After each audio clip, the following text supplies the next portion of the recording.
우리 친구들 안녕하세요.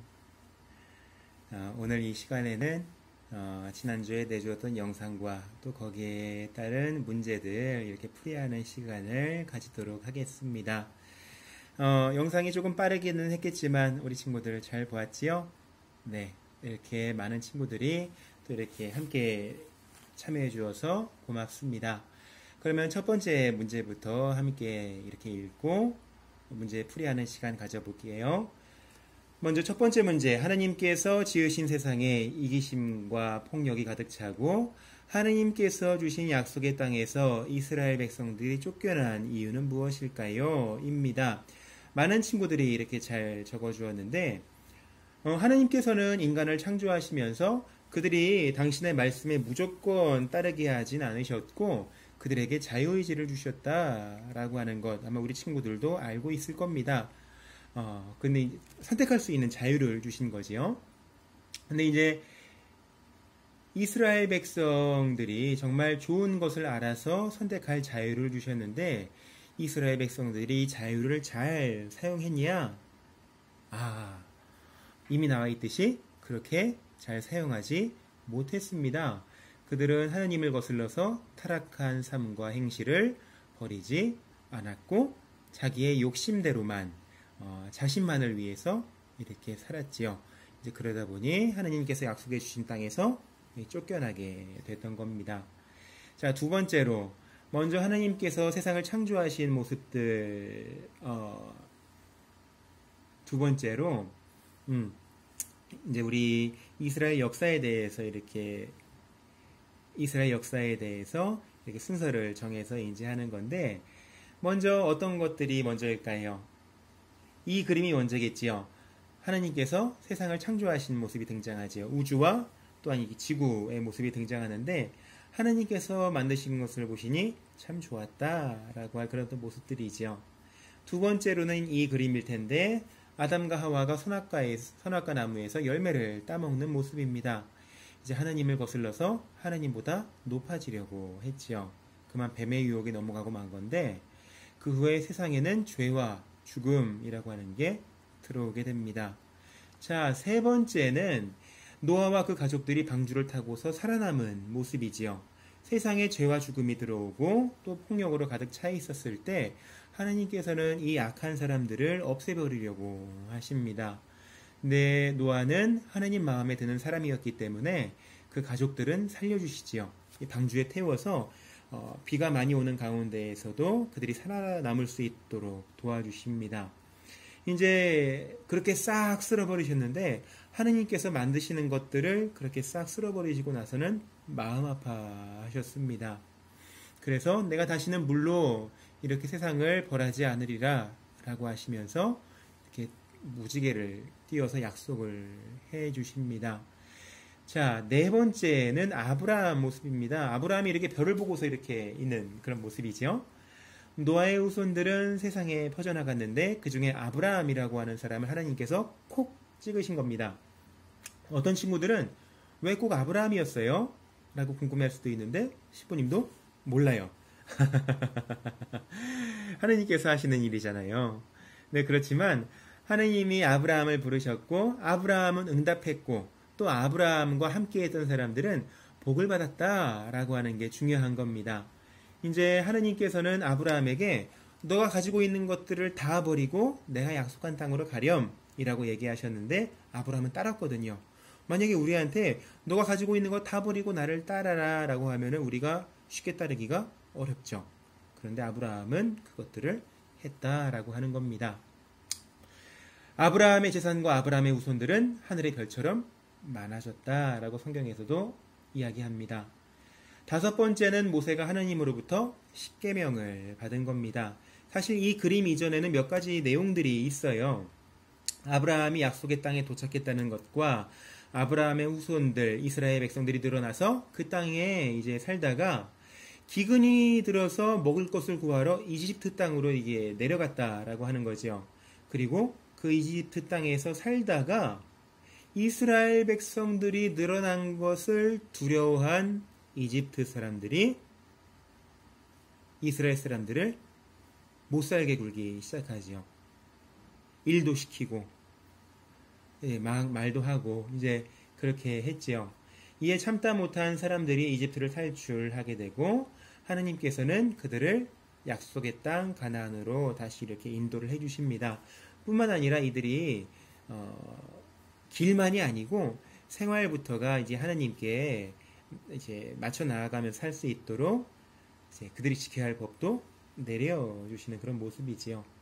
여섯 번째는 유다와 이스라엘 두 나라로 갈라진 내용입니다. 여러분이 이미 영상에서 보았듯이 이스라엘 민족들은 다시 약속의 땅으로 돌아와서 살게 되지요. 그리고 주변 나라에 꿀리지 않기 위해서 자신들도 강력한 왕을 갖기를 원합니다. 이들은 하느님께 왕을 주실 것을 청하고 그리고 바라는 대로 왕을 가지면서 강한 나라가 됩니다. 근데 이 이스라엘 민족들이 자신들이 받은 것에 대해서 감사하면서 살면 참 좋은데 시기 질투하고 더 많은 것을 갖고자 했지요. 그러면서 다른 나라 사람들과 다른 강한 나라 사람들과 친해지려고 하고 또 그들의 신을 섬기기 시작하면서 이스라엘 사람들은 갈라지기 시작했어요. 그래서 서로 싸우기 시작했지요. 자, 일곱 번째는 이제 결국 하느님의 성전이 무너지고 나라가 멸망하는 모습이지요. 어려운 상황 속에서 이스라엘 민족들은 계속 하느님 말고 다른 나라 신을 섬겼거든요. 그러면서 다른 나라 사람들과 계속 이렇게 친해지려고 했는데 참 안타깝고 웃긴 것은 그 다른 나라 사람들이 결국 이스라엘로 와서 이스라엘 땅을 차지해버리고 이스라엘 사람들을 내쫓았다라고 하는 겁니다. 여덟 번째는 이스라엘 민족들이 다시 약속의 땅으로 돌아온 모습이지요. 그들은 모든 것이 끝났다고 이렇게 포기하지는 않았고 하나님께서 이 세상을 만드신 분이신데 우리를 도와주시겠지라고 생각하면서 기도하고 또 자신들의 잘못을 뉘우셨습니다. 하나님께서는 이 기도를 들어주셨고 이들이 자신들의 나라로 돌아올 수 있도록 도와주셨죠. 아홉 번째는 별을 기다리는 모습입니다. 이제 가장 빛나는 별 이렇게 가리키고 있죠.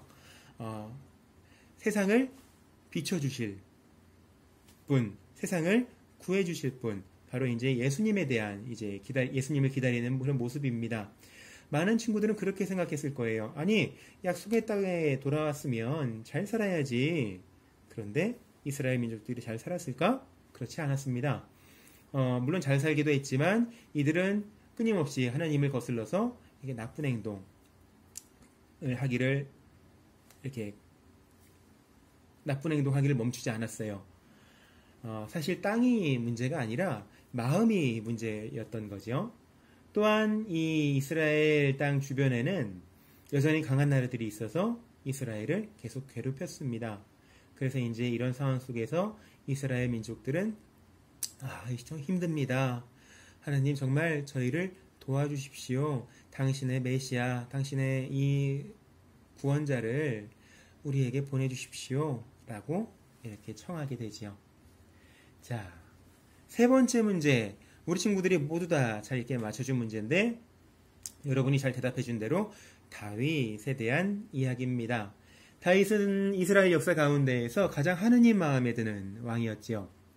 예수님을 일컬어서 이렇게 말하기도 해요. 다윗의 후손. 네. 하느님께서는 다윗을 마음에 들어 하시면서 이렇게 이야기를 하십니다. 너의 날수가 다 차서 조상들과 함께 잠들게 될 때 너의 몸에서 나와 너의 뒤를 이을 후손을 내가 일으켜 주겠다. 그의 나라를 튼튼하게 하겠다. 라고 이야기하시는데 이 후손이 누구예요? 예수님이죠. 네. 하느님의 사랑을 가장 많이 받았던 다윗과 그의 후손 예수님에 대한 이야기입니다. 그렇지만 문제에서 보듯이 다윗은 항상 착한 행동을 했던 것은 아니었고 그는 자신의 욕심대로 행동하기도 하지요. 다른 사람의 아내를 탐냈고 또 그것을 감추기 위해서 살인을 저지르기도 합니다. 그러면서 하나님께 벌을 받기도 하죠. 다윗은 자신의 잘못을 뉘우치고 용서를 받습니다. 어떤 친구들은 그렇게 생각할 수도 있어요. 아니, 뉘우치기만 하면 다 용서해줘? 너무 쉽네. 나도 할 수 있겠네. 물론 그렇게 생각할 수 있어요. 그런데 다윗은 뉘우치기만 했던 것이 아니고 다른 사람들이 자신을 거슬러서 목숨을 빼앗으려고 하는 상황에서도 자신을 미워하는 사람들이 있는데 그들을 용서해줘요. 하느님께 울부짖기도 하고 하느님을 생각하면서 노래하기도 하고 그렇게 기도하면서 살아갔던 거지요. 다윗은 하느님의 마음에 드는 왕이었다라고 이제 하는 겁니다. 네 번째 문제, 하느님께서는 이렇게 말 안 듣는 우리를 어떻게 도와주려고 하시나요? 라고 이제 이야기해 주었습니다. 이야기 이제 하고 있습니다. 여러 친구들이 잘 적어 주었는데 하느님께서 우리에게 착한 마음을 넣어 주세요. 또는 하느님께서 우리를 계속 지켜 주세요. 또는 하느님께서 우리에게 하느님의 법을 알려 주세요. 라고 이렇게 적어 주었습니다.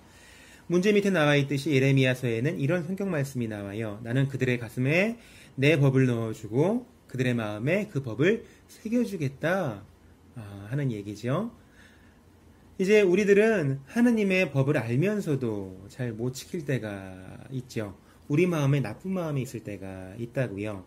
여러분이 나쁘다라고 하는 게 아니고 우리가 종종 유혹에 빠질 때가 있다라고 하는 겁니다. 언제 그러는가 한번 생각해 보면 첫 번째로 거짓말 할 때가 있죠. 혼나는 게 무서워서 혹은 다른 친구들한테 나를 좀 더 좋은 사람으로 보이기 위해서 거짓말을 할 때가 있고요. 또 두 번째로는 핸드폰을 부모님 몰래 하거나 혹은 핸드폰을 더 하겠다라고 하면서 이게 때를 쓸 때가 있다라고 하는 겁니다. 우리가 핸드폰을 잘 쓰고 또 우리가 공부해야 될 때 잘 하고 또 우리가 청소해야 될 땐 잘 청소하고 하면 문제가 되지는 않는데 사실 우리 핸드폰을 쥐고 있다 보면 나도 모르게 시간 흘러가는 때가 있잖아요. 그래도 우리들은 때를 쓸 때가 있죠. 세 번째는 친구들과 싸울 때가 있다라고 하는 겁니다. 나를 괴롭히는 친구들과 싸울 때도 물론 있지만 때로 우리들은 친구들에 대해서 나쁘게 이야기할 때가 또 있다라고 하는 겁니다. 신부님이 지금 우리 친구들에게 이야기하는 행동들 어떤가요? 좋은가요? 싫은가요? 아마 우리 친구들 별로 좋지 않은 행동이에요. 저는 이런 행동들 하기 싫어요. 라고 얘기를 하겠지만 우리는 그럼에도 불구하고 이런 행동들을 할 때가 있다라고 하는 거지요. 예수님께서는 이런 우리들을 위해서 끝까지 함께 하셨습니다. 우리가 착한 마음을 가지도록 말이죠. 사람들은 만약에 잘못들이 드러났을 때 그런 이야기들을 합니다. 전 아닌데요. 저는 잘못한 적이 없는데요. 이제 그런 이야기들을 하면서 제가 잘못했어요. 전 아니에요. 라는 그런 이야기들을 하는 거죠. 예수님의 시대 때에도 마찬가지였어요. 예수님께서 하느님의 말씀을 전하시면서 우리들의 잘못들이 이렇게 하나씩 하나씩 드러나게 이렇게 하셨는데 사람들은 자신들이 잘못했다라고 하는 것을 인정하지 않고 오히려 예수님을 죽이려고 했지요. 예수님께서는 조용히 십자가에 못 박히십니다. 그 모습을 우리들이 보고서 내가 잘못했는데 내가 잘못한 건데 예수님께서 이렇게 십자가에 못 박히시고 마음이 너무 아프다. 예수님 죄송해요. 라고는 그런 생각들을 가지게 되었지요. 예수님께서는 그냥 죽지 않고 부활하셔서 이러한 우리들에게 이야기해 주십니다. 얘들아 두려워하지 마라. 그리고 나를 따라라. 라고 이렇게 이야기해 주시지요. 우리 친구들 예수님처럼 살고 싶다라고 하는 그런 마음들 가지고 있을 겁니다. 예수님처럼 주변 사람들에게 좋은 이야기를 해주고 그리고 어려워하는 사람들을 도와주고 하는 그런 어떤 착한 마음을 가지고 싶다라고 생각하지요. 우리 친구들이 이야기한 대로 하나님께서 우리를 어떻게 도와주시냐? 착한 마음을 넣어주시는 거 맞네요. 우리 친구들 지금까지 이렇게 문제풀이를 했었는데 이렇게 성경 배우는 게 재밌죠? 어떤 신부님이 말이 조금 빠르고 아직은 좀 어려운 내용일 수도 있는데 또 이제 차근차근 우리 친구들이 좋아하는 사람들에 대해서 이야기하는 시간들 가져볼 수 있으면 좋겠습니다. 네, 여러분 잘 지내고 안녕히 계세요. 건강하세요.